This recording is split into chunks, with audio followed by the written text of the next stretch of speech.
the biggest pet peeve of mine in this entire industry, what I hate, and hate's a strong word, but I really do strongly dislike it.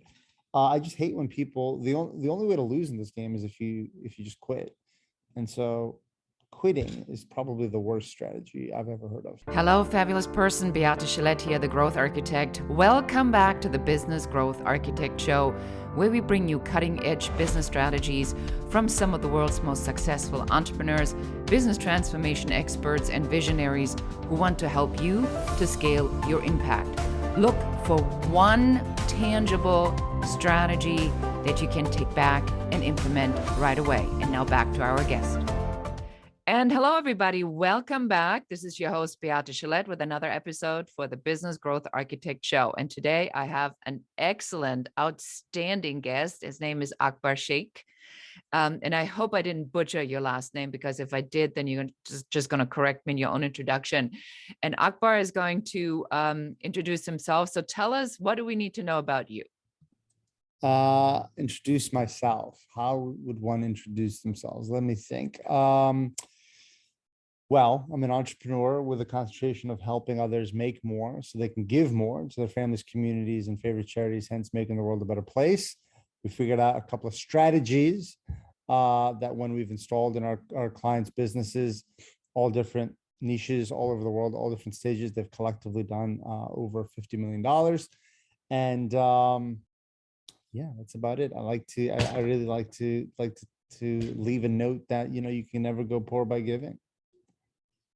I love that. And we definitely going to be diving into that, because a lot of times I think people, when they talk about strategy, they think that strategy is something sort of really hardcore that is designed on paper. So let's talk about, what does strategy mean to you and your business and the way you run your life and your work? It's very, very, very important. Big surprise to have a strategy. It's interesting. It's like, I'll give you, I know this is not about cryptocurrency or anything, but I'll give you kind of a cryptocurrency strategy of mine, for example's sake. One of my strategies is I'll go into a coin. For example, I did this today. I had a coin called Flux, Flux. And what I do is I go in there and I wait for it to double. So let's just say, I'll just use round numbers. So let's just say I put $1,000 in there. I'll wait for it to go to $2,000. Then I will take $1,000 out, all the profit, and I'll do something else with that. Usually in my case, I reinvest all of it. I put it into another coin I like, or what have you. And then that other $1,000 that was in Flux, the original, I let that just sit long term. And I let it just sit there and I don't touch it.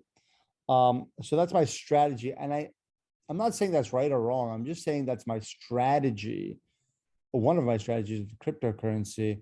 Why it's important to have a strategy is peace of mind, because anxiety is created with a lack of clarity. Because now you see, like I looked at my account and I saw, well, Flux is more than doubled. What do I do here? Do I sell? Do I buy? Create confusion. And now I don't have clarity where I can build, I can develop. So as an entrepreneur, we need to protect our mental game. We need to make sure that we're in a good mental state, and we're not like confused. The worst feeling as an entrepreneur is to be like, I don't know what I'm doing here. Like, what am I supposed to do now? So to have that strategy and plan gives clarity, which gives confidence. And you see, it's a whole ecosystem, because having confidence is extremely important. I'll use that same crypto example. If I'm not too confident in something because I don't know about it, because I don't have a strategy about it, maybe I'll put $1,000 in it. Well, it doubled. Well, great. Okay, I made 2,000. So like, who cares? Like, so what? I made $1,000. But if I'm confident in it and I had a strategy which gave me confidence, now maybe I could put 10,000 into it. Now I doubled. Now I made $10,000. Do you see what I'm saying? And I'm just giving an example. But yeah, we can go on and on and on. But strategy is essential. Otherwise, you're going to be spinning wheels. You're going to be hustling. You're going to be in a state of anxiety and a lack of clarity. It's essential for peaceful growth. I like that. Strategy is essential for peaceful growth. That's one I have not heard. I have not heard yet like How do you that. like that one? Cool. Yeah, you got to write that down yourself and reuse that. Yeah. So, now looking into what you do and how you help a lot of coaches and people in the coaching industry in all kinds of different areas to really make a much larger impact with their work. So, what's your favorite strategy? Like, if I wake you up at like 3 o'clock in the morning and say, Akbar, come on, what's the number one thing that I need to do? Everybody needs to do. What's your favorite strategy? You know, the truth is my favorite strategy is how do I word this? I don't want to say it's to not give up, but I want to say, again, I don't know if this is appropriate or not, but I'm going to keep going to blockchain analogies. But are you familiar with like NFTs? Yes. So I got into NFTs and I was naturally attracted to it because I used to collect baseball cards as a kid. And I got my butt kicked in NFTs. I put like 5 figures into a project and it went worthless overnight. I was scammed for thousands of dollars. I mean, I 90+% of the projects I bought into went to nothing. I mean, spending lots and lots and lots of money and stuff and it going to nothing. And it's a tough world. But I kept learning about it. I kept learning from it. And my strategy was to keep learning and to learn from those mistakes, and to not give up. And now, for example, like I just bought, a bunch of NFTs, for those, hopefully you guys, I'll put it to you this way, for like $200.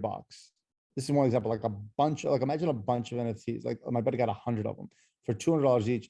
And now, a week or 2 weeks later, they're worth $2,000 each. Went up 1,000% in 2 weeks. And so it was a big hit for me. It was a big win. But that never would have happened if I, or like most people, didn't have the strategy, didn't learn from it, gave up. It's so true. It's so true. You're really in business as well. I know this is not a crypto show. I keep talking about crypto, but as you can tell, it's a hobby of mine as of late. But in business, you're really only 1 or 2 moves from great success, meaning one awesome campaign, one awesome, called Black Friday sale, one awesome offer. Your whole life can change with 1 or 2 moves, but that's not going to happen if you're not learning from your mistakes and you give up. The biggest pet peeve of mine in this entire industry, what I hate, and hate's a strong word, but I really do strongly dislike it. I just hate when people, the only way to lose in this game is if you just quit. And so quitting is probably the worst strategy I've ever heard of. I think this ties really nicely in something that I always tell my clients. I say, you can't give up before the gift happens. And, and I think this is exactly what you're talking about, is that the comparison that I give is like you walk into a dark room, but there's a switch. Yeah. There is a Find it. switch. Yeah. That's a Right. good one. I like that. I might You steal like that. that? Yeah. It's Yeah. like, so it's there. And so you can throw yourself on the ground and throw a temper tantrum. Yeah. Or you can crawl around on all fours Yeah. and see where that light switch Yeah. kind of might be and turn that thing on. That's a good one. Can I do I have permission to steal that one? Go ahead. You have my permission to steal I like that. it. Yes. Very good. No, I'm going to use that. It's so accurate. I want to give a caveat though. You know, Sometimes in certain other situations, you do have to give up. Like I used to be in a terrible marriage and I kept trying and trying and trying and trying to make it work. And I tried for years longer than I should have tried. But that's a little different because you're not completely in a business. You're kind of, in a way, in a business, you're kind of completely in control in a way. Well, no. I'm sorry. Understand this. The concept of marriage, I didn't give up on, but that particular, I don't want to call it an offer or a project, but that particular relationship, yeah, you might, it was definitely way overdue for me to give up on. Similarly, like you might be beating up an offer in your business and it's just not working. Dude, move on, do another offer, but don't give up. That offers, on the concept of offers, they work. That light switch is there. But it's okay to pivot. It's okay to move on from an offer, as long as you don't just stop trying altogether. I love that. I think that, for our audience, let me just recap that. So I think there's two pieces here. So number one is perseverance, and really recognizing that a lot of your ideas are good ideas. It just might not be in the right context yet. And so to refine the offer and to refine the pieces of it until you get the results, that is a given, because not all of our ideas are great. I mean, I had great ideas. I I decided I was going to launch an ebook company to do coffee table books as ebooks, right? Which is in theory a really brilliant idea. It's just that I would never walk into your house, Akbar, and look at your iPad on the coffee table and say, "Hey, can I look at the coffee table books on your iPad?" I mean, that's just ridiculous. That's not something how you would do. So I had to get to the point where, say, ebooks aren't generally a good idea, but coffee table books as ebooks are a horrible idea. So Yeah. that didn't work. So it doesn't mean that the idea in general is bad. It may mean that your perception or your interpretation of this idea or this particular business idea might be about you and not about what your customer really wants. So have I recapped that somewhat correctly? Yeah, I think so. I think you did a great job. Okay, excellent. So, a personal question. So, you have said earlier to me that you are very focused on helping other people to make an impact and making the world better. You said that in your introduction. So, this is the part of the interview where I want to go personal, because what's it about? Is it about money? Is it about impact? Is it about both? Definitely both, no doubt. Impact first. Um, and at the end of the day, man, it's like, you know, it, it, I was going to leave this industry actually. I just been doing it for a while. I've done, I think, most things that you can accomplish. All the typical kind of stuff people do in this industry. The TEDx talk, the best-selling book, the podcasts, the books, the speaking on stage, the getting clients tons of results, blah blah blah blah blah. And I was just like, I've done a lot here. Maybe I'm just ready to move on. And I was like almost there. But then, like, a client of mine just had the most amazing story in the entire world. Her name is Michelle, and her child is autistic and couldn't speak. And the doctor said, "Well, your kid's not going to be able to speak." And she refused to believe that in true entrepreneurial fashion. So she developed her own system to teach her child how to speak. Not only did she teach her kid how to speak, but ended up singing as well. Then Michelle took our frameworks that teach how to build a business, and she got a six-figure trophy from us, and she helped families all over the world take their autistic child and help them speak for the first time. And to me, that was the most, in my career, that is the most beautiful story I think I've ever heard of as far as success stories. And it just kind of melted me. And I'm like, you know what? All right, man, we got to go out there and just go get a bunch more Michelles. Cause I'm like, to me, I'm like, that's impact. I'm like, that's cool. So yeah, it's definitely both. On the financial side, it's good. I've always been very fiscally irresponsible, truth be told. Um, I need to probably focus on that this year, just to kind of set things up maybe a little bit better, because I think it's our God-given responsibility, frankly speaking. I've just done a kind of a piss poor job at that. But I did start with nothing. So there's a little bit of a curve when you kind of start from nothing and you don't, you know, you have to learn a lot of these things. Some people are born um, and they were raised in a particular environment where they know how to manage money, and they know, uh, they come from big business, and that wasn't me. So I had to kind of learn a lot of these things, the hard way. So yeah, man, I mean, definitely impact first, but I mean, making revenue is important too, um, so that you can make more impact, really. So it's kind of an entire ecosystem. Yeah, I agree with you. I think, one great answer I had in one of my interviews is somebody said, well, it depends where you are in your entrepreneurial journey, because you can't really make an impact unless you have the money down, to some I extent. I really, very respectfully disagree with that. And I think that's a very big misconception. And that's kind of what my TEDx talk was about. A lot of people say, I'm gonna donate when I make it big, you know, or sorry, I'm gonna give back when I make it big. And what I'm saying is, you're not going to be able to make it big unless you give Unless you back. give. And here's the thing. I mean, I think that's a very unhealthy way to look at things, truthfully speaking. Um, it doesn't matter. Your $5 might have more blessings and meaning if I was to give $5,000. You understand what I'm saying? Is that whatever you have, you give. So you only have $1, I don't care, give it. You don't have $1, fine, give time. You don't have time, fine, give somebody a smile, make somebody feel good, say something nice to somebody. Um, don't ever wait to give. Don't ever think that, oh, when I make it big, then I'll give. Don't ever think that. That's a very, very, with all due respect, not talking to you, of course, but that's really a whisper from the devil, that the devil's told to people this complete lie and fabrication, because the devil doesn't want you to do anything good.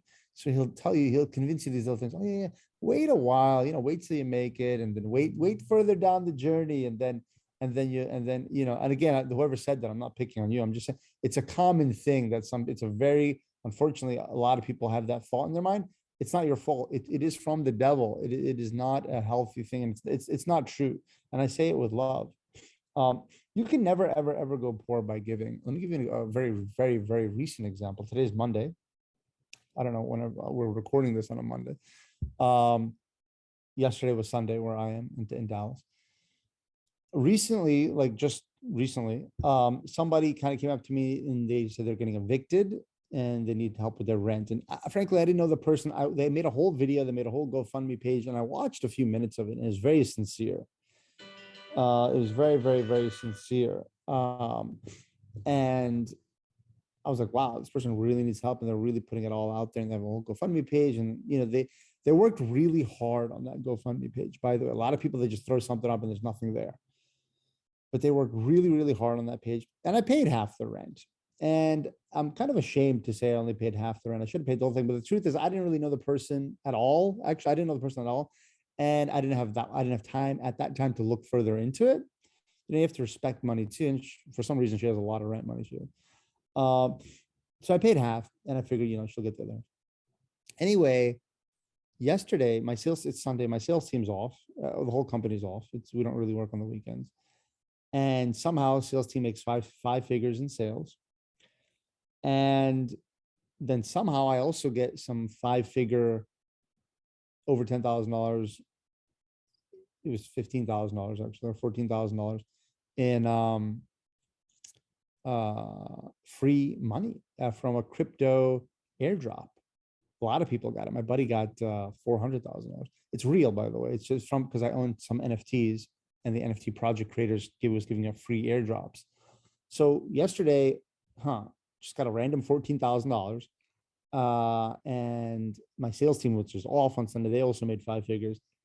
And right away, it came to me. I said, yeah, that's because I helped. It's because I helped that lady with the rent. Now you might say, well, dude, I'm not in a position where I can help somebody half the rent. Well, like I said, I don't care. If you're in a position to give somebody $1, give $1. It's the same thing. Because like I said, your dollar might be more meaningful than me giving 5,000 or whatever. Or your smile to someone who's feeling down. That might be in God's eyes like much better than me giving $10,000. You know what I mean? So don't judge yourself. God judges you. Don't start judging yourself, and give whatever the hell you can, because I promise you'll never go poor. Because I'll tell you this: I have real estate, mutual funds, gold, real estate. If you can guess, crypto, all this crap. I will tell you from personal experience, giving is by far the highest ROI investment of my life, of all the other things I just mentioned to you combined. I'm telling you, There's no better ROI than giving at any time and stage of your life. Don't ever wait for that gift. I have to ask you this. When did you figure this out? The principle, the universal law of giving and reciprocity? Was it like a moment where you had this epiphany The oh, look, the truth be told, I mean, I come from a family of entrepreneurs, generationally, for many generations back. And I think historically, I think it's a little bit of genetics too, to be honest with you, that like, historically our families are relatively giving. But that being said, the make more, give more movement that I started happened when, um, to be honest with you, I mean, it's not the greatest answer, but I was kind of always a natural thing for me. Even when I was selling cars, my life savings was in my back pocket, which was a few $100s. If it was great, maybe there was like $1,000. And that's all the money I had, was just cash in my back pocket. And so, most of the time I had a couple $100. So I'd go out for dinner with some friends. I remember one time some cousins and friends, and the bill was only $50. But I only had like 200 to my name. And I said, hey guys, it's on me. And that you're talking about 25% of my net worth, just getting it out there. You know what I mean? Sweat pearls are forming on the forehead. Yeah. No, but you see, the things, I never cared. I never cared about money because I think I always grew up with the understanding that it always comes back. Because you ever ask a guy, hey man, like, let's just say you go out for dinner with somebody or coffee with your friend and you forgot your wallet. And did you ever say, oh man, you got $5? And do you ever say, oh man, I wish you asked me 3 months ago, because 3 months ago I had $5, but you know what? I bought a burger and I haven't had any money since then. Like, it's constantly replenishing. Do you know what I mean? I love that. Yeah. No, I think that, I love that. The giving principle is, I think, I agree with you. Everyone who is in a position of abundance understands the principle. There's just no other way around it. And you're absolutely correct. The other thing, when I explain this in my courses, I said, when you think about protecting, the protecting energy kind of goes down and the giving energy goes up. So the minute that energy is open and it goes upward and outward, now you're creating something different. When you protect, you just push it down. It kind of can't go anywhere. It can't grow. It kind of can't do anything. Absolutely a fascinating. So for somebody now who said, I like this guy, how can I find out more about him? I want more of Akbar. Where do we send him? Well, listen, we're at a stage in my career where we look for, we try, not calling any, we look for people who are ready for success. And for many, many, many years, I was not ready for success.